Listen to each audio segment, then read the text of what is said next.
L'OTAN, aïe, aïe, aïe, c'est vrai qu'il y avait une crainte, hein, on sentait qu'il y avait une crainte sur les réactions de Trump. Il avait commencé à interroger, vous savez, ce fameux article 5 qui prévoit une réaction automatique, si j'ose dire, une aide, le fait que si un des États signataires du traité de l'Atlantique Nord est attaqué, eh bien l'ensemble des membres lui doivent assistance. Alors, monsieur Barkhout, je vous ferai juste remarquer une chose, c'est que cette assistance, en aucun cas, il n'a été précisé au moment de la signature du traité qu'elle serait militaire. Il y a de multiples manières d'aider un allié, d'aider un membre de l'OTAN. Et ce n'est pas uniquement l'aide militaire, l'engagement militaire, et pourquoi pas le parapluie nucléaire pendant qu'on y est, qui vous fait un co-belligérant qui est inscrit.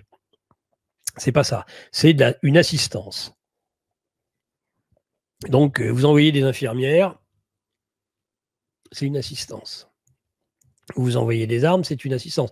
C'est d'ailleurs pour ça que, quelque part, je dirais qu'il y a quelque chose de fictif à ce pantin de Zelensky qui réclame son intégration à l'OTAN. En réalité, ça ne changerait rien. Il dispose déjà de l'aide militaire majeure, et plus que de l'aide militaire, de l'assistance sur le plan des radars, sur le plan du brouillage électronique, sur le plan des satellites, sur le plan du guidage des missiles. Ça fait belle lurette, et même des opérations de la guerre de l'ombre. Ça fait belle lurette que l'Ukraine profite de tout ça. Donc ça c'est typique des écrans de fumée, typique. C'est-à-dire on vous dit non, il ne rentrera pas. Oh, mais si, je veux rentrer, j'entrerai. Mais en fait, il l'est.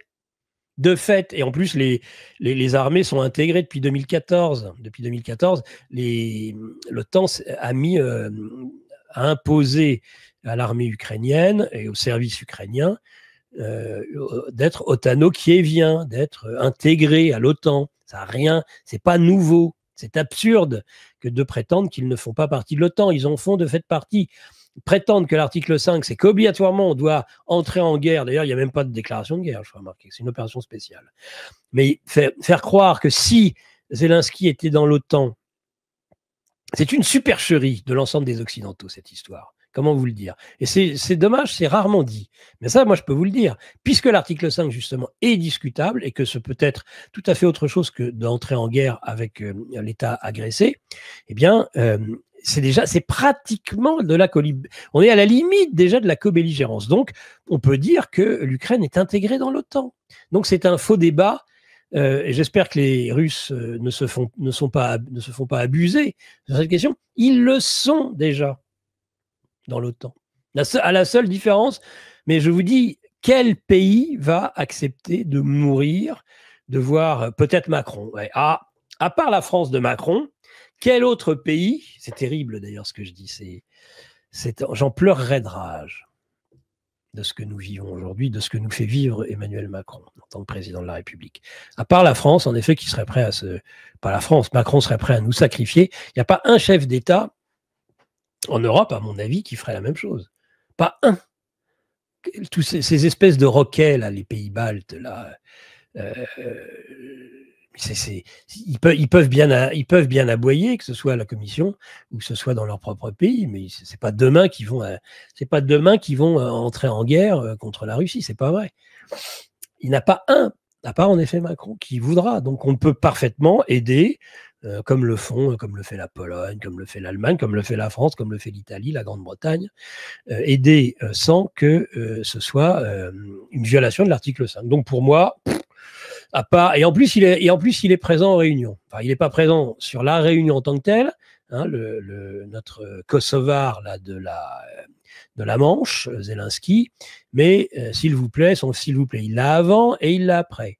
Hein, vous savez, avec les trois gars qui ont des mouchoirs qui traînent et des petites touillettes qui traînent, là, qui sont Starmer, Macron et Merz quand ils prennent le train pour Kiev. Donc, ils lui ont peut-être fait une petite surprise partie, peut-être un peu avec les mêmes les mêmes moyens de faire la fête, j'en sais rien. Ils vont être contents, ils vont faire la fête cet après-midi, mais Trump, lui, a été très clair. Il n'est pas invité. D'ailleurs, j'ai pas spécialement envie de parler de lui. Et on rappelle il avait tourné les talons quand l'autre avait voulu le saluer et surtout avoir un entretien avec lui au sommet du G7. C'est là qu'a commencé la séquence. Donc, on s'est dit attention. Donc, ils ont mis les petits plats dans les grands, hein, les Européens, pour éviter justement que Trump ne fasse exploser l'OTAN. Et comment? Eh bien, tout simplement en promettant quelque chose qu'ils ne peuvent en aucun cas promettre. Promettre quoi? Eh bien, promettre justement cette intégration. Et c'est 5% du PIB. 5% du PIB. On n'est même pas à 2%, on n'est même pas capable actuellement de payer les traites des fournisseurs de l'armée française sur du matériel acheté ou sur de l'intendance. On est sur des mandats à plus de 90 jours aujourd'hui. Même la promesse, je dirais le contrat signé avec l'État, on sait que c'est un peu...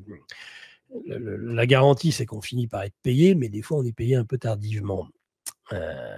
Ça explique pourquoi il faut être une grosse entreprise en général pour commercer avec l'État. Et alors avec l'armée, je ne vous dis pas. Donc actuellement, ils ne sont même pas foutus. Les militaires, là, monsieur Lecornu, le porte-coton, le porte-mouchoir de Macron, n'est pas foutu en tant qu'ordonnateur. Je rappelle qu'un ministre, c'est un ordonnateur principal. C'est à lui de payer. Hein, l'homme qui ambitionne Matignon, l'homme qui le petit doigt sur la couture sur tous les ordres donnés par Macron, en tant qu'ordonnateur principal de la dépense, en tant que ministre, c'est un ordonnateur principal, et n'est pas foutu de payer les fournisseurs. Pas mal, hein? Elle en est là. Et on est à moins de 2% du PIB. Et ils prétendent qu'ils vont mettre 5%. Et comment il va faire comment? Ils vont nous piquer notre épargne. Et tout. Voilà. C'est le prix à payer. Vous savez ce que disait Macron, c'est le prix à payer à la liberté. Et maintenant, c'est le prix à payer à la sécurité. Voilà. Il faudrait savoir. Hein. Mais bon. Donc, il va falloir payer très cher. Et c'est ce qui va nous être le narratif, il va nous être développé en disant c'est très, très grave.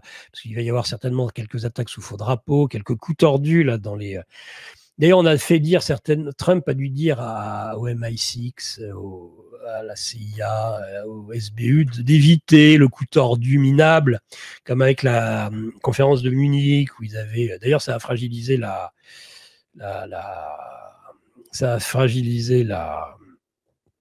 le sarcophage en béton de la centrale de Tchernobyl, puisqu'ils avaient convoqué la presse, puisqu'on savait que J.D. Vance allait parler aux Européens à Munich, et ils avaient envoyé un drone, évidemment, c'était les Occidentaux, les Otano-Kieviens, et on avait dit, regardez ce qu'on vient de faire les Russes, donc c'était vraiment typique de l'attaque sous faux drapeau. Bon, plus personne n'en avait parlé après, il y a des choses comme ça, ça se dégonfle, et ça n'avait pas empêché Vance de dire tout le mal qu'il pensait des États et de l'Union européenne. Voilà donc voilà un petit peu les événements qui pourraient suivre, c'est-à-dire recréer de la tension. Donc il y a cette demande de 5%, il y a cet engagement d'aller à 5% du budget, des tensions supplémentaires, faites confiance à Macron pour s'inviter sur l'ensemble des chaînes de télévision et nous répéter encore ad nauseam, nous sommes en guerre. Donc, comment va-t-on faire? On va vous prendre votre épargne. Et puis, c'est tout. Si vous n'en avez pas, vous en foutez. Évidemment. Mais bon. Donc, c'est ça qui est en jeu. Trump, en tout cas, s'est dit satisfait. Il a dit, c'est formidable. Vous vous rendez compte, les Européens vont bientôt dépenser autant que nous. On va être encore plus puissants, plus forts. On va avoir encore plus d'armes. On va être encore plus impérialistes. L'Empire rassurez-vous, l'Empire se renforce.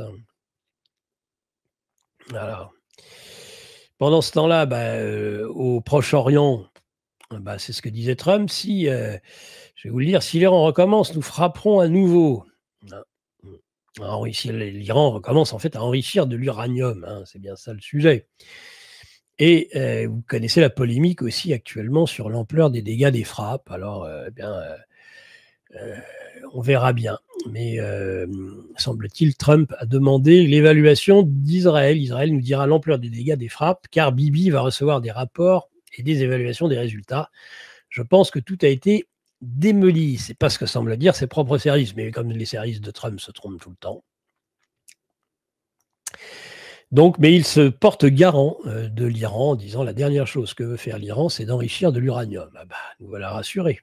Il trouve que le cessez-le-feu fonctionne très bien. Donc là, je vous parle vraiment de cette conférence de presse qui a été tenue et les échanges de ce matin, sachant qu'on avait plutôt festoyé et dîné fort royalement la veille. Il faut savoir que Macron aime bien, et Madame aussi aime bien, ces dîners à grande robe et au nœud papillon pour le président. Là, il est dans son élément, Macron. Voilà.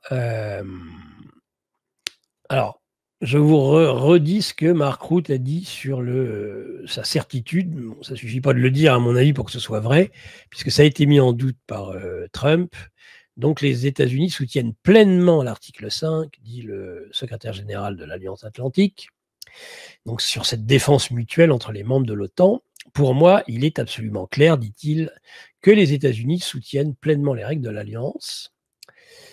Alors que, pourtant, la veille, Donald Trump avait évoqué plusieurs façons de définir l'article 5 du traité de l'Atlantique Nord. Bah oui, c'est ce que je vous disais, rien n'indique et n'implique nécessairement que l'article 5 doit être appliqué selon une règle d'alliance militaire, où on est obligé de s'engager militairement. On doit s'engager. Il y a de différentes manières de s'engager. Donc, ça ne changera rien. Par contre, la nouveauté, si j'ose dire, c'est que Trump, lui, remet quand même une discussion sur le sujet.